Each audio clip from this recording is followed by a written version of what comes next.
Howdy folks, it's Barry here from My Virgin Kitchen. Today we're trying some more treats from around the world that you've been sending me, and this one is from New Zealand. It's Laura White, so cheers Laura for sending this one in. Good times. So there's some absolutely cracking stuff in the box. I can't wait to get started. But what do we know about New Zealand? Well, I'm wearing a rugby shirt, they like rugby. I've got a hula skirt on because they do the whole, oh yeah, pumate, you know, the hacker stuff. They do that, don't they?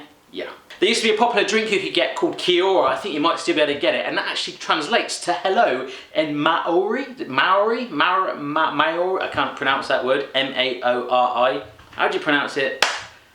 Yeah. New Zealanders like using the phrase "fish and chips" to describe fish and chips that you get at takeaways. They like going on tiki tours, which is kind of like an excursion. I'm going on a taste tiki tour today, New Zealand style. I'm a kamate playing rugby sort of thing. Sorry, yeah. And they also like wearing stubbies. Now I couldn't find any ridiculously short shorts. I sort of chucked those out when I was years ago, like, you know, when I was a baby. But they like wearing stubbies, hanging around a barbecue, drinking a beer with shorts that are pretty much like a thong, really. Let's go.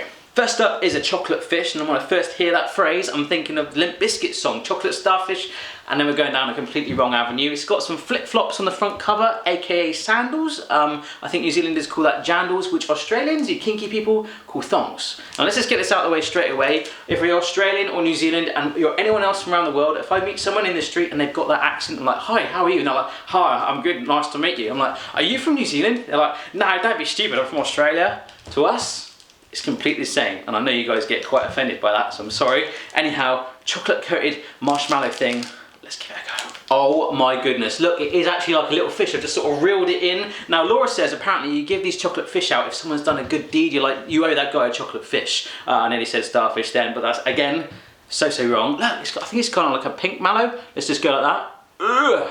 Ooh. Oh my goodness, I've got to put that down. That is one addictive fish. Kind of like eating a chocolate sushi, if you get what I mean. Pink marshmallow surrounded by dark chocolate. That is an amazing start. The marshmallow is tender and loving. Getting carried away. Yeah. Now next up is some Whitaker's chocolate, and when I first posted I was getting a package from New Zealand. Loads of you were like, oh my goodness, you better get some Whitaker's chocolate, and I'm glad to confirm I have. It's got like a Willy Wonka style font on it. We've got hokey pokey, which is kind of like the hokey cokey dance. You turn the hokey cokey and you turn around. Don't know what the New Zealand one is. It's probably like a really like aggressive like hacker thing. And we've got a peanut slab one. So we're going to try both. They're kind of weighty. 103! 104, and they're kind of butch. They feel butch. Can you get butch chocolate? I think you can. Okay, so just remove them from their sheath, and you can see the hokey pokey, which I'm still not sure what flavour that is. Maybe it's just made of ground up witch or something like that. It's in little segments, but the peanut slab is like whole. It's like, you're gonna take me as one. Let's see how butch this is. Hang on. Oh, crikey. Wow. That was chunky. Like nuts in it. Can you see the nuts? Here we go. Oh. Oh my goodness, that was really good. It's kind of like a confused Snicker bar where only the chocolate and the peanut have turned up to go on holiday together. It's good. It's like crunchy and chunky, and the chocolate is just smooth and tender. I'm loving it. Let's try the hokey pokey. Right, so we'll just go for one hokey pokey segment. Can you see that there? I think it's honeycomb. Yeah, it's not witch, it's honeycomb. Again, like firm but fair. Ow! I'm liking it. Soft, tender, the crunch of hokey pokey honeycomb. Whitakers, I'm loving you, but you're not quite R. Kelly. So this one is the original chocolate chunk cookie by Cookie Time. It's got like a sunburnt kind of buck teeth cookie monster on the front. And this company, Cookie Time, apparently been going for 30 years, and these are quite legendary. Just hope this cookie isn't 30 years old. And apparently they hold the world record for the biggest cookie, although that might have been superseded. And you guys know I've been doing the giant food. I want to know how big that is, so let me know down below, and maybe we'll try and match that. But apparently these are good as they are on their own, or you can warm it in the microwave. So let's do both. Oh, shiver my timbers! That is a big old cookie. Here we go. Let's see if it's got a crunch. Oh, yeah, nice big crunch. This big bit I'm going to put there to the side. We'll whack it in the microwave. Let's have a little go at this. I think it's quite crumbly. The chunks of chocolate in here are so big. I feel like I'm gobbling on the thighs of a female rugby player. Oh my goodness, good. Just while that's in the microwave, why not check out my book, Dinner's On. It's available worldwide for download on Amazon. I don't know if you could hear that, but it's sizzling a little bit from the microwave. That chocolate's gone all gooey. I just don't want to scold myself. Here we go. Oh my goodness. That is so, so good. It's now almost like it's been freshly baked. I only did about like 20 seconds in there. Oh.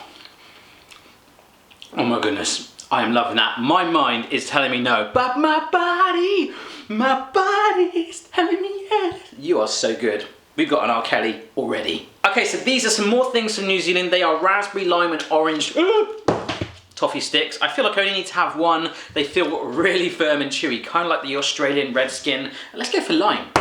Yeah, limes don't get much exposure. And you can tell even then by the sound of those hitting the floor, like how hard they are. They are feeling, oh wow, kind of sticky. Yeah, let's see if we can bend it. Oh, it snaps, okay. It's gonna be hard to chew. Apparently, again, kids in New Zealand soften these in the microwave as well. So let's do a little bit of that and then do a little bit of this. I've been chewing on this for about 2 minutes now. The flavour is insane, but what I'm gonna do is get the microwave going on the other bit. It's not quite a Redskin, it's very, very chewy, but wow. Might have overdone it in the microwave a little bit. Ah, it's a bit hot. I only put it in there for like 5 seconds and it's like drooping. Ah. Oh, amazing lime flavour, very chewy. What is going on there? It's got some kind of like Slimer from Ghostbusters. Actually now, I've let it cool down a little bit. Still feels like I'm eating Slimer, but oh my goodness, yeah, these are good. Oops. Alright, so next up is something originally made by a company called Griffin's and now more recently Cadbury's Jaffa Balls. Now if I was French, I'd be très excited for these Jaffa Balls. So let's just get straight in. Alright, so I've just taken these out and the first thing I've noticed is the colour isn't actually really that orange. If I just hold it up to my headband, it's quite similar to that. It may be just slightly orange. It's more like a blood clot red. That's the official shade if you want to get it from your local paint store. It's quite a hard ball. Here we go. Bite into it, I think I'm gonna have to. Oh. Oh my goodness. Very, very crunchy. The orange is the shell, and inside inside is just the dark chocolate bit, but it tastes amazing. I actually feel, now that it's in my mouth, that I'm wearing like a chocolate orange shell coat, and I am, like my body is turning into a chocolate, so I'm walking around with a shell on. These are good. Yeah, I like these. Yeah. This one is a very popular drink in the New Zealand / Kiwi community. L&P drink. It's got a lemon on it, so hopefully it's lemon flavoured. But I saw on the back, and when I first opened the box, it said bit different.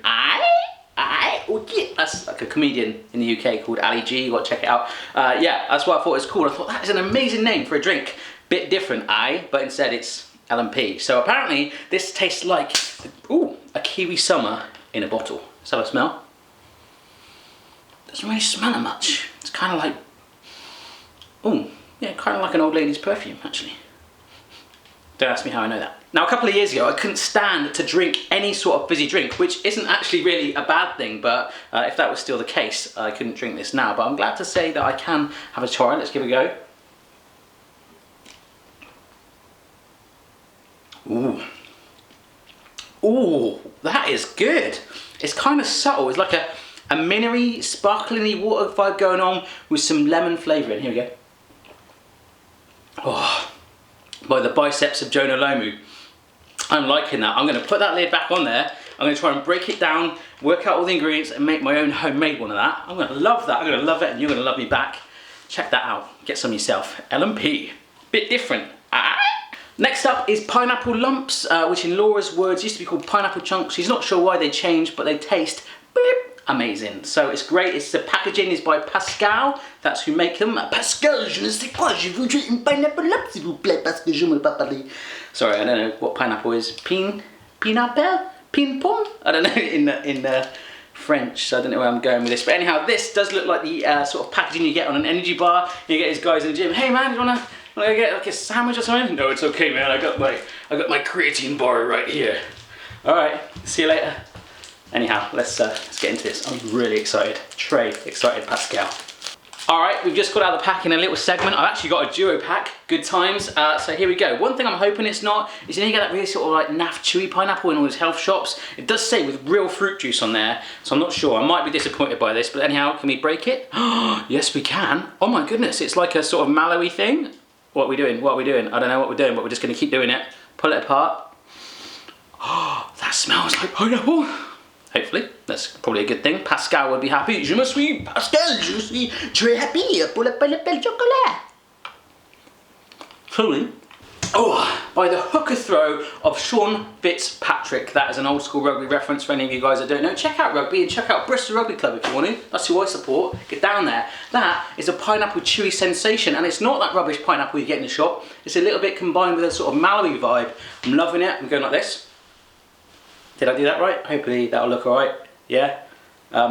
Tastes great. Tastes yummy. Pascal, très bien. Okay, so last up is something by Griffins called Choco Aid, which sounds amazing if you're in an emergency. Oh man, give me some Choco Aid. Get to the chopper, Jenny, get down, they're trying to kill you. I need some Choco Aid. I'm a little hyper today, all this sugar, I'm sorry. So apparently these are like a New Zealand version of a Jaffa cake, except these have a biscuit base. Now this is a weird story, I've told you it before, but British Jaffa cakes, which are amazing, in England you get charged VAT on anything that's chocolate covered with a biscuit base, so this would have VAT charged on it. But Jaffa cakes went to court to prove they were a cake, and they took along a giant Jaffa cake, which is actually what I've already made. Cha-ching up there, if you want to check it out. So, I don't know why I told you that story, I'm just kind of waffling about that, but quite interesting, right? Oh my goodness guys, they look like little mince pies. In fact, they are very biscuity. Got like a very firm chocolate cover on it. A little bit like those toffifees, which are amazing. Let's break it. Oh, we can't break it, hang on. Come on, Jonah Lomi skills. Oh, we broke it and we kind of smeared it. Okay, so there is some orange. You can't really see it under there. I'm just gonna get it all in one. I love Jaffa cakes. Please be good, Choco Aid. Please be good, Choco Aid. Oh my god. I don't see nothing wrong with a little Choco Aid. Oh my goodness, they are amazing. I've got 3 more left in there. I'm going to gobble them all up. That, my friends, is all of the New Zealand treats done. Thank you so much, Laura, for sending that over. As I said, I've got loads of packages that keep coming. If you want to send me something from your country, get in touch on myvirginkitchen.com website through the contact form and I'll get in touch with you. So good. If you enjoyed this video, don't forget to give it a thumbs up, share, subscribe and comment. You Kiwis have awesome food. See you again next time. Bye.